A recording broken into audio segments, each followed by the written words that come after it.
ಇವತ್ತಿನ ನಮ್ ಟಾಪಿಕ್ ಏನು ಅಂತಂದ್ರೆ ಫೋನ್ ಹಿಡ್ಕೊಳ್ಳೋದ್ರಲ್ಲಿ ಎರಡು ವಿಧಗಳು. ಏನಪ್ಪಾ ಅಂತಂದ್ರೆ ನಮ್ ಪ್ರಕಾರ ನಾವೇನಾದ್ರೂ ರೀಲ್ಸ್ ಅದು ಇದು ನೋಡ್ಕೊಂಡ್ ಕೂಡೋದು. ಇನ್ನೊಂದ್ ಪ್ರಕಾರ ಅಂತಂದ್ರೆ ಮನೆಯವರೆಲ್ಲ ಹೇಳಿದ್ದು ಆನ್ಲೈನ್ ಅಪ್ಲಿಕೇಶನ್ ಹಾಕೋದು ಹಿಂಗೆ ಹಂಗೆ ಅಂತ ಹೇಳ್ಕೊಂಡು. ಓಕೆನಾ? ಅವರೆಲ್ಲ ಕೆಲಸ ಮಾಡ್ಕೊಂಡ್ ಕುಂತಿರ್ತಾರ, ನಾನು ಏನೋ ರೀಲ್ ನೋಡೋಣ ಅಂತ ಫೋನ್ ಹಿಡ್ಕೊಂಡ್ ಕುಂತೆ ಅನ್ಕೊಳ್ಳಿ. ಅವಾಗ ಬರೋದು ಮನೆಯವರೆಲ್ಲ, ಏನು ಬೆಳಗ್ಗೆನೆ ಫೋನ್ ಹಿಡ್ಕೊಂಡ್ ಕುಂತಿಯಲ್ಲ, ಏನ್ ಕೆಲ್ಸ ಇಲ್ಲ ಏನ್ ನಿಮ್ಗೆ ಅನ್ನೋದು. ಓಕೆನಾ? ಇದೊಂದ್ ಟೈಪ್ ಸಾಕು. ಅದೇ ಬೆಳಗ್ಗೆನೆ ಅವ್ರೇನಾದ್ರು ಕೆಲಸ ಕೊಟ್ಟಿರ್ತಾರಲ್ಲ, ಆನ್ಲೈನ್ ಅಪ್ಲಿಕೇಶನ್ ಎಲ್ಲ ಹಾಕೋದು, ಇದೊಂದು ಅಪ್ಲಿಕೇಶನ್ ಹಾಕುವ ಅನ್ನೋದು, ಅದನ್ನ ಫೋನಲ್ಲೇ ಮಾಡ್ಬೇಕು. ಅವಾಗೇನಂತಾರ, ಈ ಹುಡುಗಿ ಬರೇ ಫೋನಲ್ಲೇ ಅಪ್ಲಿಕೇಶನ್ ಮಾಡ್ತದ, ಹುಷಾರೈತೆ ನೋಡು, ಹಿಂಗ ಇರ್ಬೇಕು ಮನೆಗೆ ಯಾರಾದ್ರೂ ಒಬ್ರು ಅಂತ.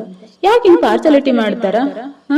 ಅವ್ರಿಗೆ ಹೇಳೋದೇ ಒಂದ್ ರೂಲ್ಸ್, ಇವ್ರು ಹೇಳೋದೇ ಇನ್ನೊಂದ್ ರೂಲ್ಸ್. ಯಾಕೆ ಹಿಂಗ? ಫೋನ್ ಅಂತಂದ್ರೆ ಒಂದೇ ತಾನೆ, ಒಂದೇ ತರ ತಿಳ್ಕೊಬೇಕಲ್ಲ.